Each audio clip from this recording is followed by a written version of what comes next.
Phone tapping case నిజంగానే ఒక daily serial లెక్క అయిపోయింది. కాకపోతే ఇప్పుడు కొంచెం ట్విస్టులు, కీలక పరిణామాలు ఇవన్నీ జరుగుతా ఉన్నాయి.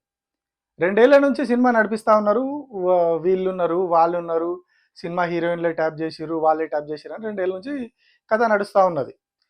రాష్ట్రంలో ఒక కీలకమైన సమస్య ఏదైనా వచ్చినప్పుడు, ప్రజా సమస్య తెర మీదకొచ్చినప్పుడు, లేదంటే ప్రభుత్వానికి సంబంధించిన తప్పు ఏదైనా బయటపడతదన్నప్పుడు, ఇట్లాంటప్పుడు విచారణ అనడమా, లేకపోతే దాని మీద ఏదో ఒక వార్త పేపర్‌లో రాయించడమా, ఛానల్‌లో వరుసబెట్టి కథనాలు నడిపించడమా ఇట్లాంటివన్నీ రెగ్యులర్‌గా జరుగుతా ఉన్నాయి. సో 2 ఏళ్ల నుంచి దీని మీద ఈ ప మీడియా ట్రయల్ నడుస్తా ఉన్నది. సోషల్ మీడియా ట్రయల్ నడుస్తా ఉన్నది. వీళ్ళు ఈ తప్పు చేసిర్రు, వీళ్ళ హీరోయిన్‌లే అని, ఆహ్, వీళ్ళే అని, వాళ్ళే అని, కవిత అని, కవిత భర్తే అని, లేదు ఇప్పుడు కొత్తగా నిన్న హరీష్ రావు విచారణకు వచ్చిన తర్వాత కొత్తగా మొదలైనదేంది, హరీష్ రావు ఫోన్‌లే ట్యాప్ అయినాయని చెప్పేసి ఈ సినిమా అంతా నడుస్తా ఉన్నది. సో ఇప్పుడు సడెన్‌గా మళ్ళీ కేటీఆర్ కూడా నోటీసులు ఇచ్చిర్రు ఇందులో. సిట్ విచారణకు రావాలి మీరు ఫోన్ ట్యాపింగ్ కేసులో అని చెప్పేసి.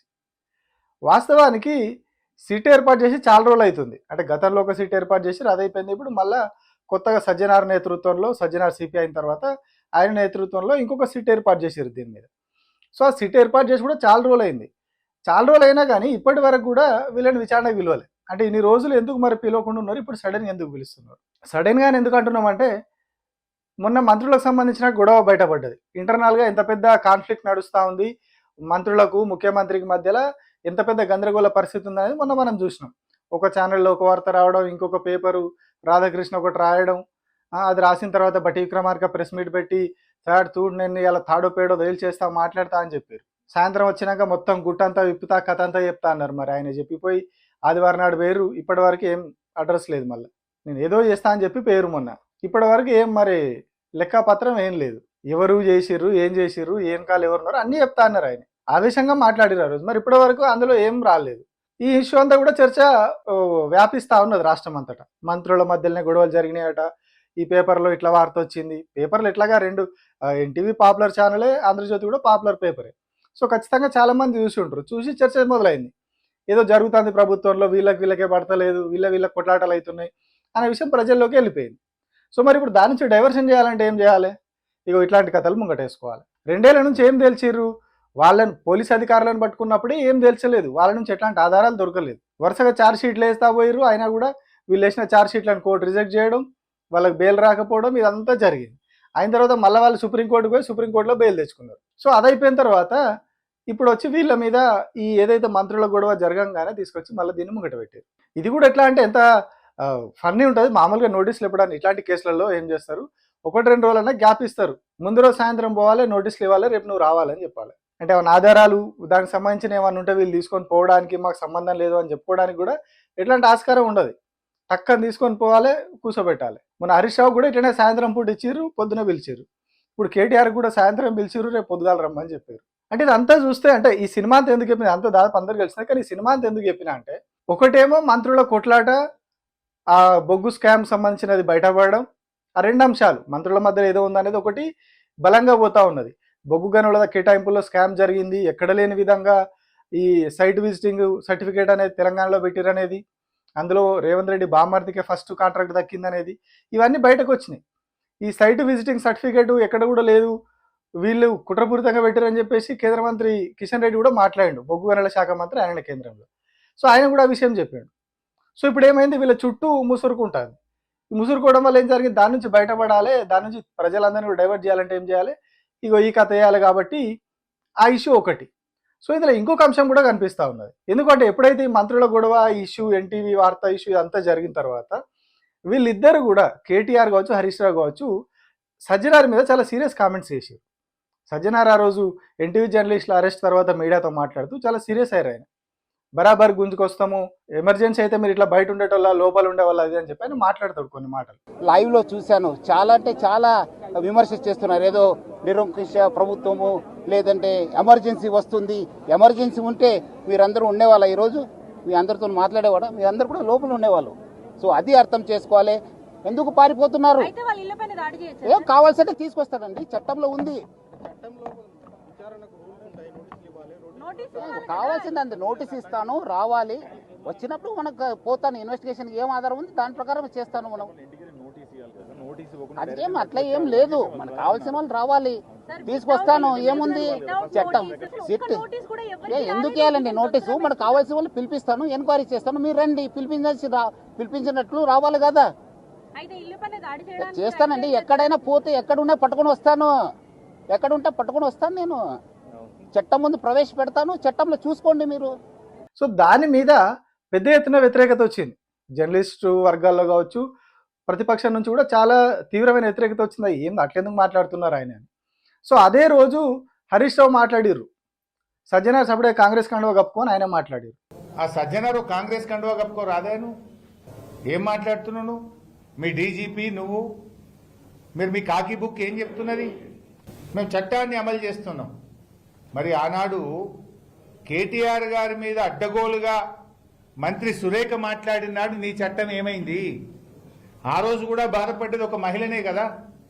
ఆ రోజు అడ్డమైన ఆరోపణలు చేస్తే మీరు కేసులు పెట్టకపోతే, మీ ప్రభుత్వం చర్యలు తీసుకోకపోతే కేటీఆర్ గారు ఆవిడ మీద సూట్ ఫైల్ చేసినారు. మరి ఆ రోజు మీ కేసు ఎందుకు పెట్టలే? ఆ రోజు నీ చట్టం నిద్రపోయిందా సజ్జనార్? ఆ రోజు కాకి బుక్ పనిచేయలేదా సజ్జనార్? ఇవాళ ఒక మహిళ మీద అయిందని తెగ బాధపడుతున్నాం. మరి ఆ రోజు కూడా ఒక మహిళనే కదా, ఒక మంచి నాయకుడు, ఈ రాష్ట్రానికి పేరు తెచ్చిన నాయకుడు కేటీఆర్ గారి మీద అడ్డగోలుగా మాట్లాడితే మరి ఆ రోజు నీ చట్టం ఏం చేసింది? చట్టం చుట్టమైంది ఆ రోజు? ఈ రోజు ఎందుకు ఇంత అర్ధరాత్రి పూట చేస్తున్నారు? సో అది జరిగినాక 3-4 రోజుల్లోనే హరీష్ రావు విచారణకు పిలిచారు. సో హరీష్ రావును విచారణకు పిలిచిన రోజు కేటీఆర్ ప్రెస్ మీట్ పెట్టారు తెలంగాణ భవన్. ఆ రోజు ఆయన కూడా సజ్జనార్ మీద తీవ్రమైన వ్యాఖ్యలు చేశారు, వార్నింగ్ ఇచ్చారు. ఇంకెక్కువ మాట్లాడుతున్నారు కొంతమంది. అయితే ఎమర్జెన్సీ అయితే మీరు బయట ఉండురా, లోపల ఉందరు. ఎవరు ఎక్కడుండాలో కాలం నిర్ణయిస్తుంది, ప్రజలు నిర్ణయిస్తారు. ఒళ్ళు దగ్గర పెట్టుకుని ఉంటే మంచిది.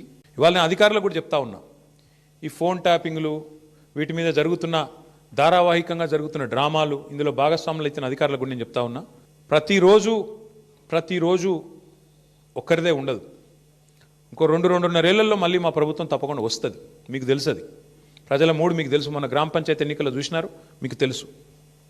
ఇవాళ ఎన్నికలు పెడితే రాష్ట్రంలో ఏం ఫలితం వస్తుందో కూడా అధికారులకు తెలుసు. నేను వారికి చెప్తా ఉన్నా, మేమెన్నడూ గత 10 ఏళ్లలో ఇట్లా అధికారాన్ని దుర్వినియోగం చేయలేదు, ఎక్కడా చేయలేదు.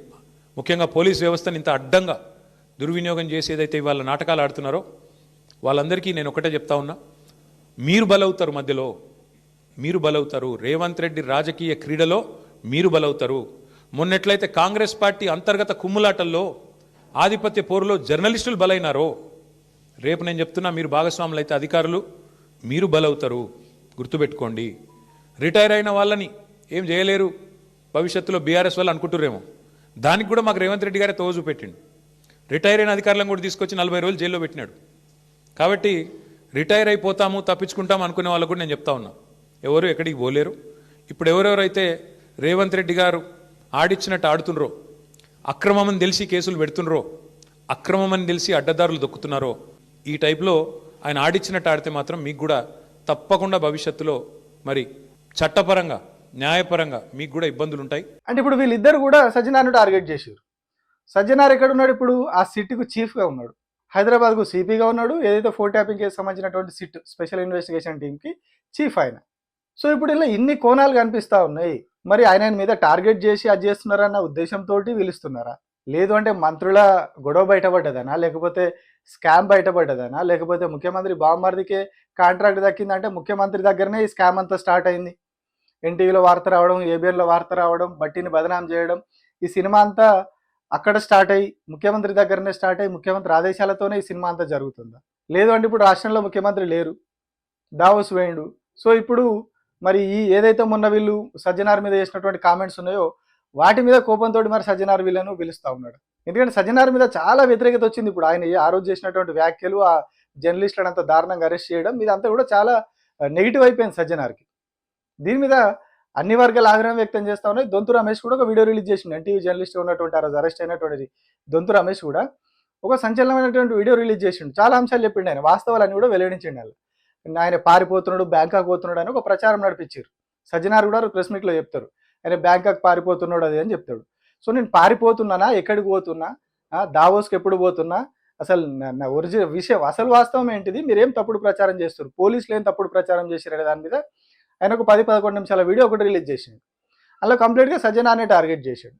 సో ఇప్పుడు కంప్లీట్గా ప్రెజర్ అంతా కూడా హైదరాబాద్ సిపి సజ్జనార్ మీద పడ్డది. మరి అది ప్రభుత్వం నుంచి వచ్చిన ఆదేశాల ప్రకారం ఈయన చేసిండా లేకపోతే సొంతగా చేస్తున్నాడో తెలియదు, కానీ అన్ని వైపుల నుంచి ప్రెజర్ ఆయన మీద పడ్డది. మరి ఆ ప్రెజర్లో దాన్ని నుంచి రిలీఫ్ అవ్వడానికి, దాని నుంచి డైవర్షన్ అవ్వడానికి వీళ్ళని విచారణకు పిలుస్తున్నారా, లేకపోతే నిజంగానే ఫోన్ ట్యాపింగ్ కేసులో ఏమన్నా ఉందా? ఎందుకంటే మొన్న హరీష్ రావు విచారణకు వచ్చిన తర్వాత ఒక బయటకు లీక్ వస్తుంది, ఆయన కొడుకు ఏటో ఫారెన్ పోతున్నాడు, ఆయనకు సెండ్ ఆఫ్ ఇవ్వడానికి వెళ్ళాలి అని చెప్పి ఆయన బతిలాడుకున్నాడు, అందుకే వదిలిపెట్టినాం మేము అని చెప్పేసి పోలీసుల నుంచి ఒక నోట్ వస్తుంది. దాని మీద కాంగ్రెస్ ట్రోలింగ్ చేస్తుంది, అటు ఉన్నదని చెప్పి తప్పించుకొని వచ్చిండు అని చెప్పి, లేకపోతే లోపలనే ఉంటుండే దానికోసం అనేదో వదిలేసారు అని చెప్పి ఒక ట్రోలింగ్ నడిచింది. పోలీసుల నుంచి ఆ లీక్ వచ్చింది బయటికి. నిజంగానే ఫోన్ ట్యాపింగ్ కేసులో వాస్తవంగానే కరెక్ట్గా విచారణ జరిగితే ఇట్లాంటి విషయాలు బయటికి ఎందుకు వస్తాయి, లీక్లు ఎందుకు వస్తాయి? హరీష్ రావు ఫోనే ట్యాప్ అయిందని చెప్పి ఒక కొత్త కథ ఎందుకు బయటకు వస్తుంది? సో మరి రేపు కేటీఆర్ని పిలిస్తే కేటీఆర్ని కూడా చెప్తారు కావచ్చు, ఇదే నీ ఫోన్ కూడా ట్యాప్ అయింది అని చెప్పి చెప్తారు కావచ్చు. మనం ఇప్పుడు వీడియో చేసుకున్నాం, ఆల్రెడీ ఇంతకుముందు ఒక వీడియో చేసిన నేను అందులో చెప్పినా కదా, వీళ్ళ టార్గెట్ ఏంది, వీడగొట్టాలి, దెబ్బ కొట్టాలి. సో మరి ఆ ప్లాన్లో భాగంగానే ఇప్పుడు మొన్న హరీష్ రావు ఫోన్ ట్యాప్ అయిందని చెప్పారు. సో ఇప్పుడు కేటీఆర్ని పిలిచి నీ ఫోన్ కూడా ట్యాప్ అయింది, ఓ పలానా రోజుల్లో ట్యాప్ అయిందని చెప్పి ఇప్పుడు కేటీఆర్ కూడా చెప్తారు కావచ్చు. అంటే వాళ్ళకే కైలాటకం పెట్టాలన్నట్టు, వాళ్ళకే తలిగిచ్చి ఇచ్చి పెడతారు. అంటే ఒకరి మీద ఒకరికి అనుమానాలు కలగాలి, అనుమానాలు పెరగాలి, వీడిపోవాలి. సో ఈ ప్లాన్లు ఇగో ఇన్ని రకాల కథల్ని ఒక్క విచారణ వెనుక, ఒక్క ఫోన్ ట్యాపింగ్ కేసు అని వీళ్ళు చెప్తున్నటువంటి కథ వెనుక ఇగో ఇన్ని కథలు ఉన్నాయి. మంత్రుల కొట్లాట, మా బొగ్గు స్కాము, రేవంత్ రెడ్డి బామర్ది ఇష్యూ, సజ్జనార్ మీద పెడుతున్నటువంటి ప్రెజరు, సజ్జనార్ మీద వస్తున్నటువంటి ఆరోపణలు, ఇగో ఇంత సినిమా ఉన్నది దీని వెనకాల, ఇన్ని కథలు ఉన్నాయి. మరి ఇలా దేంతోటి ఈ వ్యవస్థ నడిపిస్తా ఉన్నారు, మళ్ళీ ఈ సినిమా ఓపెన్ చేసారు, రీఓపెన్ చేశారు అనేది అర్థం కాని పరిస్థితి. మరి దీనికి డైలీ సీరియల్కి ఎప్పటికి ఎండ్ కార్డు పడుతుందో ఏమో తెలియదు, ఎందుకంటే ఆల్రెడీ 2 ఏళ్ళు పూర్తయిపోయింది, ఇంకా 2 ఏళ్ళు నడుస్తుంది. లాస్ట్ ఇయర్ అంతా ఎలక్షన్ ఇయర్ ఉంటుంది. సో ఇక ఇంకా 2 ఏళ్ళు మిగిలిపోయింది అటు ఇటుగా. సో ఈ 2 ఏళ్ళు కూడా ఇదే సినిమా నడిపిస్తారేమో నాకు తెలిసి.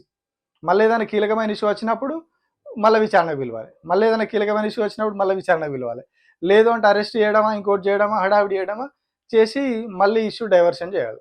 కంప్లీట్గా ఎటు చూసినా ఇవే కనిపిస్తున్నాయి తప్పితే ఇంట్లో నిజంగా ఇది ఒక కొలిక్కి వస్తుంది, ఇందులో వాస్తవాలు ఏందో తేలుతాయి. అధికారులు నిజంగానే వాళ్ళ డ్యూటీ చేసిరా, లేకపోతే డ్యూటీ కంటే మించి అక్రమంగా ఏమైనా చేసిరా, ఇట్లాంటి విషయాలు బయటకు వస్తాయనేది అనిపిస్తలేదు. కేవలం ఇది ఒక రాజకీయ దురుద్దేశంతో నడిపిస్తున్నట్టు కనిపిస్తున్నది తప్పితే ఏ రాజకీయ దురుద్దేశం లేకుంటే రెగ్యులర్ ప్రాసెస్ లాగా రెగ్యులర్గా విచారణ జరగాలి. కానీ ఇక్కడ ఎక్కడ కూడా రెగ్యులర్ ప్రాసెస్ లాగా విచారణ జరిగడం మనకు కనిపిస్తలేదు. ఏదో ఒక సంఘటన జరిగినప్పుడే ఇష్యూ ముందుకు పోతుంది. సో మరి ఇప్పుడు కూడా 4 రోజులు అడవిడి చేసి వదిలిపెట్టడం తప్పితే ఇంట్లో తేల్చేది ఏముండదు అనేది అయితే క్లియర్గా అర్థమవుతా ఉన్నది. Thank you.